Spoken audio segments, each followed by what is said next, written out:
नमस्कार, प्रखर राजपूत को देख रहे हैं आप और आज तारीख है 14 सितंबर साल 2025 और इजराइल, फिलिस्तीन, लेबनान समेत पूरी दुनिया की खबरों के साथ एक बार फिर से आपके सामने हाजिर हुआ हूं। इस वीडियो में हम आपको बताएंगे कि लेबनान के साथ सीज फायर का लगातार इजराइल उल्लंघन कर रहा है, लेकिन इसके बावजूद लेबनान की जो सरकार है इजराइल के खिलाफ एक शब्द नहीं बोलना चाहती और इसके पीछे कितने पैसे मिले इसके बारे में अभी आपको डिटेल बताऊंगा। और साथ ही नेपाल की एम्बेसी में अमेरिका के जो स्नाइपर्स हैं वो तैनात हो गए हैं, क्यों तैनात हो गए हैं, क्या वजह है, इसके बारे में भी आपको डिटेल में पता चलेगा। और साथ ही इस समय फ्रांस में जो सरकार गिराई गई है, ये सरकार यूं ही गिराई गई या फिर इजराइल ने ये सरकार गिरा दी, इसके बारे में भी आपको डिटेल पता चलेगा। और साथ इस वीडियो में आपको बताएंगे कि एक मुस्लिम देश ने इजराइल को सीधी धमकी दी है और सीधी धमकी देते हुए कहा है कि अगर हमारे ऊपर हमला करने की कोशिश की नेतन्याहू ने तो इसका जवाब हम मिसाइलों से देंगे। और एक मुस्लिम देश ने दूसरे मुस्लिम देश के साथ कैसे गद्दारी की है इसके बारे में जब आप जानेंगे तो जानने के बाद आज आपका खून खौल जाएगा। इस वजह से खबरों को लास्ट तक जरूर देखिएगा, क्योंकि आज की खबरें बहुत ज़्यादा अहम है, बहुत ज़्यादा इंपॉर्टेंट है। और साथ ही आपसे एक रिक्वेस्ट है, अगर आप चैनल पर नए हैं तो वीडियो को लाइक कर लें, चैनल को सब्सक्राइब करके अपना प्यार दे दें। और इजराइल और फिलिस्तीन की इस जंग में आप किसके साथ खड़े हैं, इजराइल के साथ खड़े हैं या फिर फिलिस्तीन के साथ खड़े हैं, एक बार कमेंट करके मुझे जरूर बताइए। तब तक एक एक करके मैं आपको खबरें बताता हूँ। और सबसे पहली जो खबर निकल के सामने आ रही है लेबनान से।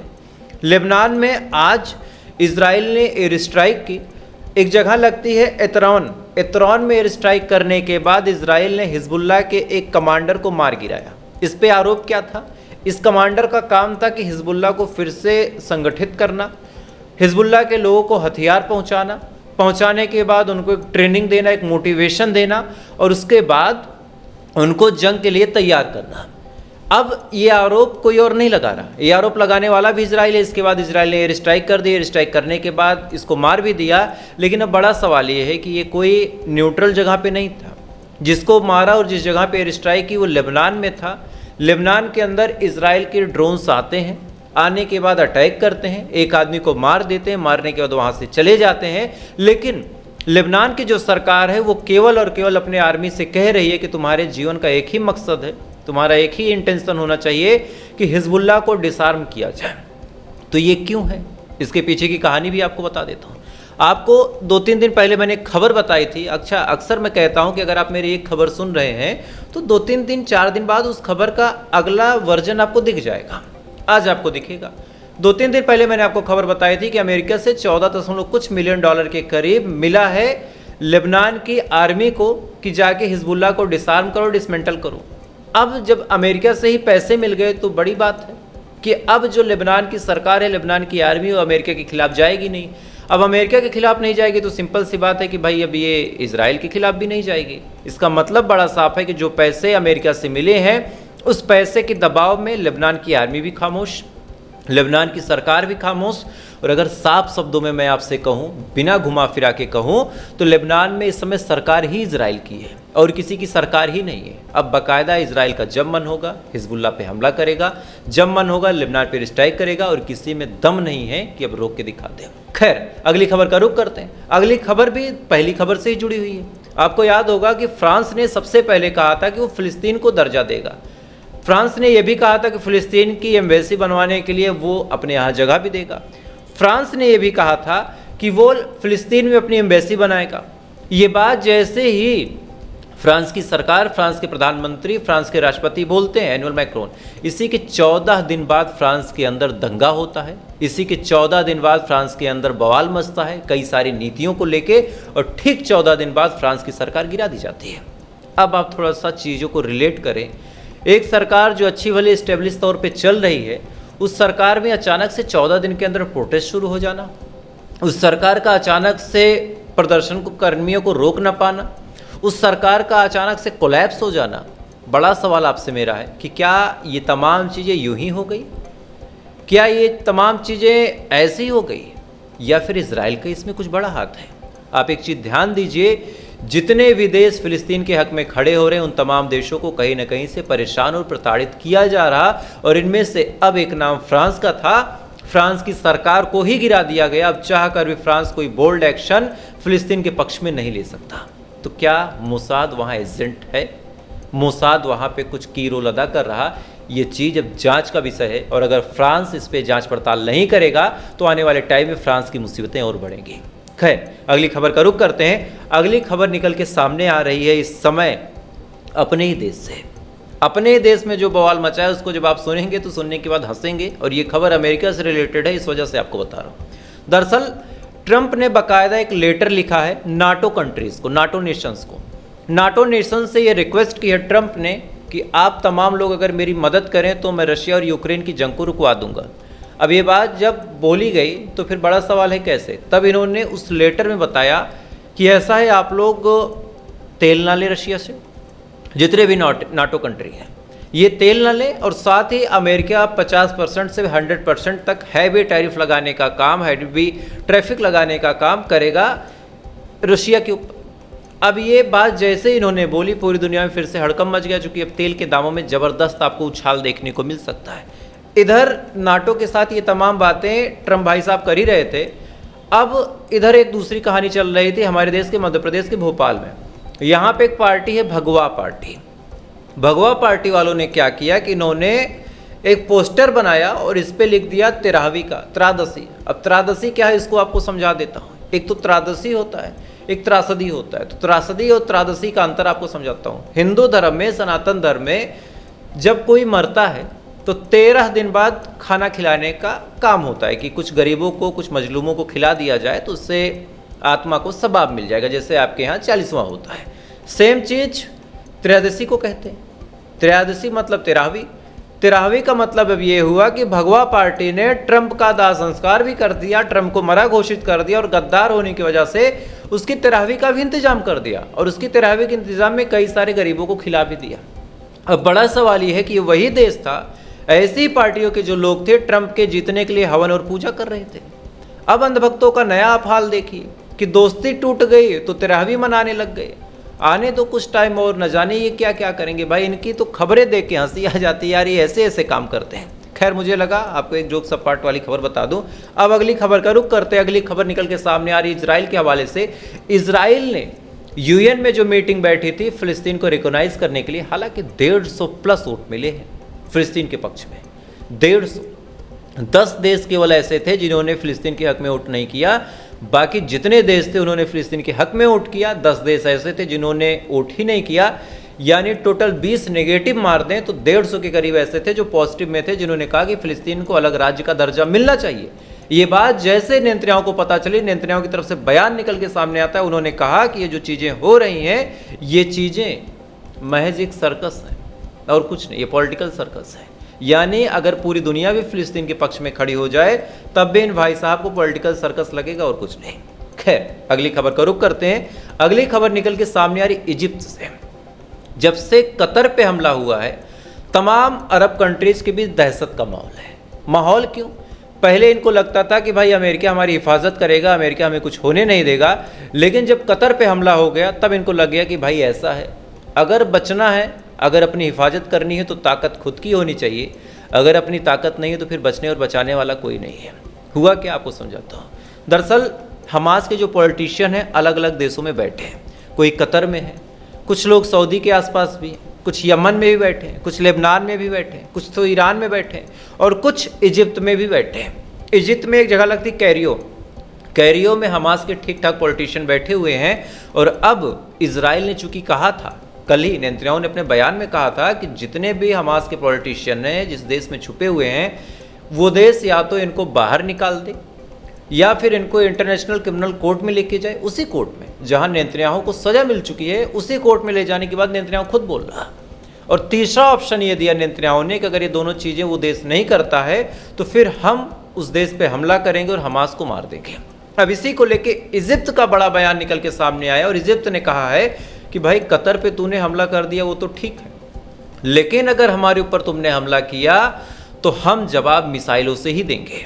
अब ये बात जब मैं आपको बता रहा हूं, हो सकता है आपका सीना गर्व से चौड़ा हो जाए कि देखो कतर ने कैसी मर्दानगी दिखाई, उसके बाद अब इजिप्ट कैसे मर्दानगी दिखा रहा है। लेकिन अरब कंट्रीज के मर्दानगी की हकीकत अब आपको बताता हूँ।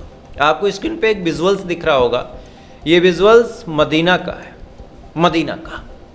मदीना के ऊपर ये जो विजुअल है यमन की मिसाइलों का है। यमन की मिसाइलें मदीना के ऊपर से जा रही थी।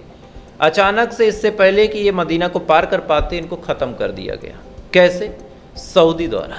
इस पे आज रेजिस्टेंस फोर्सेस का दर्द निकल के सामने आया। उन्होंने कहा कि बड़े दुख की और बड़े ताजुब की बात है कि एक मुस्लिम देश दूसरे मुस्लिम देश की हिफाजत के लिए जब मिसाइलें मारता है तो तीसरा मुस्लिम देश उसको इंटरसेप्ट करता है। यानी यमन ने गज़ा की मदद करने के लिए, गज़ा की तरफ से लड़ने के लिए जब मिसाइलें मारी, किसी और ने नहीं इंटरसेप्ट की। इंटरसेप्ट करने वाला सऊदी अरब था।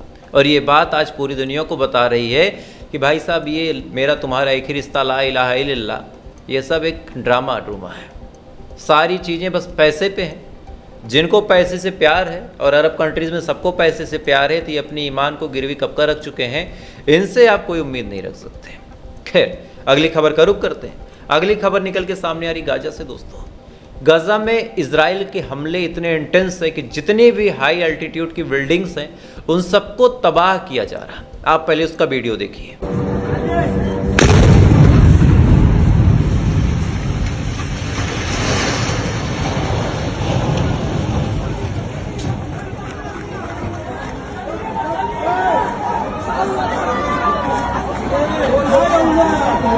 इस वीडियो में आप देख सकते हैं कि कैसे इन बिल्डिंगों को बुरी तरीके से गिराने का, बर्बाद करने का, तबाह करने का काम इजराइल कर रहा है। आज अल जजीरा में एक रिपोर्ट छपी है और इस रिपोर्ट की जब मैं हकीकत में गया तो बाकायदा ये रिपोर्ट यूएनआरडब्ल्यू की थी। यूएनआरडब्ल्यू का कहना है कि 86% ज़मीन ऐसी है फ़िलिस्तीन की जिस पे इजराइल की आर्मी चढ़ चुकी है और वहाँ से एविक्यूएशन का खतरा मंडरा रहा है। यानी आप सोचिए कि अगर कहीं पे 100 बीघा ज़मीन है तो 86 बीघा ज़मीन ऐसी हो गई है जिस पे दुश्मन कब्जा करके बैठा हो और फसल काट के खुद खा रहा हो। ये हाल है गाजा का। इधर ये तमाम चीज़ें चल ही रही हैं। आपको अपने देश की भी 2-3 खबरें बता देता हूँ। अपने देश में एक ऑपरेशन लॉन्च हुआ था, ऑपरेशन सिंदूर। इस ऑपरेशन में पाकिस्तान से हमने एक छोटी सी लड़ाई लड़ी और इससे पहले हमारे देश पे एक आतंकवादी हमला हुआ, बड़ा बवाल मचा कि धर्म पूछ के मारा, वो धर्म पूछ के मार रहा था, उसने गोली मारी। सही बात है। न जाने कितने लोगों का सुहाग उजाड़ दिया गया, न जाने कितने मजलूम मारे गए। कोई ऐसा नहीं था जिसकी एक भी गलती हो, लेकिन सबको मार दिया गया। अब क्या हुआ, इसी हमले के बाद ऑपरेशन सिंदूर लॉन्च किया गया। पूरे देश में एक भावना थी कि आज के बाद पाकिस्तान से हमारा कोई ताल्लुकात नहीं होगा, पानी रोक दो, सब कुछ रोक दो। लेकिन सबसे दुख भरी बात पता है क्या है? सब कुछ हमने कर लिया। ऑपरेशन सिंदूर में भी हमारे लोग मारे गए थे, तमाम चीज़ें हुई, पहलगाम अटैक, पुलवामा अटैक, ये सब पाकिस्तान करवा रहा है। ये बात हमारी सरकार अपने मुंह से बोलती है। लेकिन सबसे ताजुब और सबसे दुख भरी बात यह है कि भारत और पाकिस्तान के बीच मैच होना था, उस मैच में भारत की टीम खेल रही है। क्या सारी चीज़ों को निभाने का ठेका आम गरीब जनता ने ही ले रखा है? क्या जो ठेला लगाता है, क्या जो सड़क पे चलता है, क्या जो बॉर्डर पे बंदूक लेके खड़ा है अपनी ज़िंदगी को दांव पे लगा के 20-25 हज़ार रुपए की नौकरी पे, क्या पूरी देशभक्ति का ठेका उसने ले रखा है? बड़े बड़े क्रिकेटर्स, चाहे रोहित शर्मा, चाहे विराट कोहली हो, इनको मैच खेलना है। ये 4,000-6,000 करोड़ के मालिक हैं, इनको पाकिस्तान से मैच खेलना है। हमारे देश का जो BCCI है उसको पाकिस्तान से मैच करवाना है, तमाम चीज़ें करवानी है।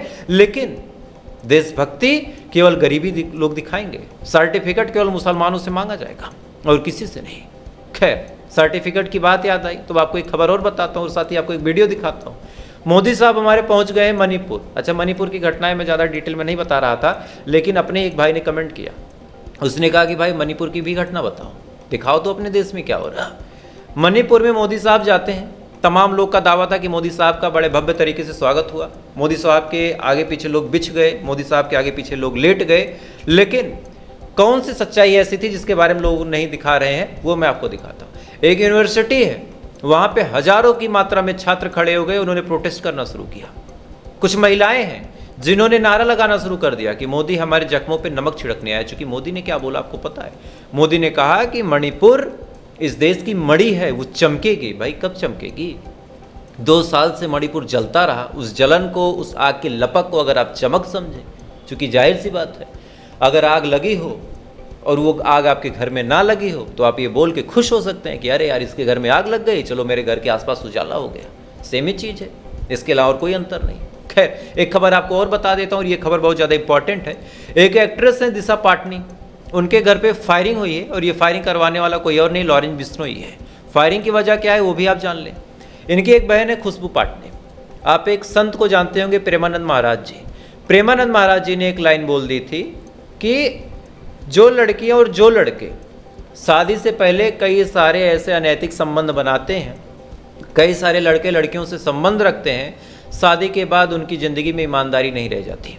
अब आपसे एक सवाल पूछता हूँ, क्या ये बात प्रेमानंद महाराज ने गलत बोली थी? क्या कोई भी होगा अपनी बहन बेटी को ट्रायल के लिए भेज देगा किसी लड़के के पास कि जाओ 2 साल उसके साथ सो लो और सोने के बाद जब लौट के आना तब बताना कि वो लड़का अच्छा है नहीं, अगर अच्छा बोलोगी शादी करवा दूंगा? इसी बात पे खुशबू पाटनी कहती हैं कि ऐसे बाबाओं को फॉलो करने वाले लोग नामर्द हैं। क्या कुछ कहा पहले वीडियो में सुन लें, फिर उसके बाद आपको बताता हूँ। कहता है कि 25 साल मतलब 25 साल से जो लड़कियां हैं, 25 साल के ऊपर वाली लड़कियां हैं, सारी नहीं, कुछ जो लिव इन में रहती हैं वो मुंह मार के आती हैं 4-5 लड़कों का। लड़कियां लाते हैं 25 साल की, अब 25 साल की लड़की 4 जगह वो मुंह मार चुकी, मुंह मार के आती हैं। अगर ये मेरे सामने होता ना, मैं इसको समझा देती कि मुंह मारना क्या होता है। I would have make him understand clear and these are bloody anti nationalist lot. You should never be supporting such bastards of highest order. All the namards of the society, all the fucking namards of the society is following this bastard. Remember, he is saying लड़कियां live in में होती मुंह मार के आती. उसने ये क्यों नहीं बोला जो लड़के लिव इन में रहते हैं वो भी मुंह मार के आते? क्यों नहीं बोला उसने? क्या कि लड़की अकेले लिव इन में रहती है? और लिव इन में रहना क्या गलत है भैया? क्या गलत है? अगर शादी करके पूरा बर्बाद करके एक दूसरे के घरों को, उससे बेटर अगर जो इंसान दिमाग लगा रहा है कि माँ बाप ने शादी करके ड्रामा मार रखा है, उससे पहले मैं खुद जाके देख लूं भाई ठीक है ठीक नहीं है, उसमें क्या गलत है? इस वीडियो में इन्होंने अंग्रेजी में काफ़ी बड़बड़ किया। पहले ये मेजर थी, उसके बाद वहाँ से रिटायरमेंट लेके चली आई। बड़ी बात ये है, बड़ी खबर ये है कि इनके ऊपर फायरिंग हो गई। ये घर पे सो रही थी तब। क्यों?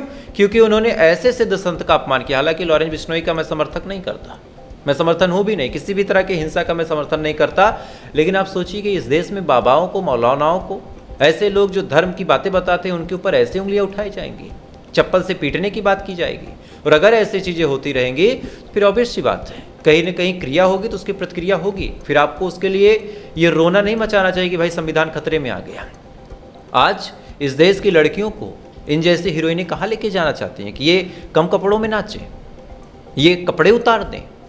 क्या आप बर्दाश्त करेंगे कि आपके घर की बच्ची, जिसको आपने तालीम दी है कि बेटा पर्दे में रहो, हमारे देश की संस्कृति थी कि औरतें पर्दे में रहती थी और पर्दे में रह के उन्होंने काम किया, आज उस पर्दे को आपने हटा दिया और हटाने के बाद आज आप हमारे संतों महात्माओं पे गालियां देती हैं, आक्षेप लगाती है, तो फिर फायरिंग होनी है। खैर, तो फिलहाल अभी के लिए बस इतना ही। इन खबरों के बारे में आपकी क्या राय कमेंट जरूर कीजिएगा। और लास्ट में फिर कहूँगा, फ़िलिस्तीन के लिए आप कुछ ना कर सके तो कम से कम दुआ कीजिए, क्योंकि अगर कुछ कबूल ना होगी तो दुआ तो पहुंच जाएगी। क्योंकि दुआ पे ना इजराइल कोई बॉर्डर लगा सकता है, ना अमेरिका कोई राफेल मार सकता है, ना कोई देश कुछ कर सकता है। दुआ कीजिएगा। खैर, बाकी थोड़ी देर बाद आपसे फिर मुलाकात होगी इजराइल, फ़िलिस्तीन, लेबनान सहित पूरी दुनिया की खबरों के साथ। तब तक आप अच्छे रहिए, खुश रहिए, ऊपर वाला आपकी हिफाजत करे।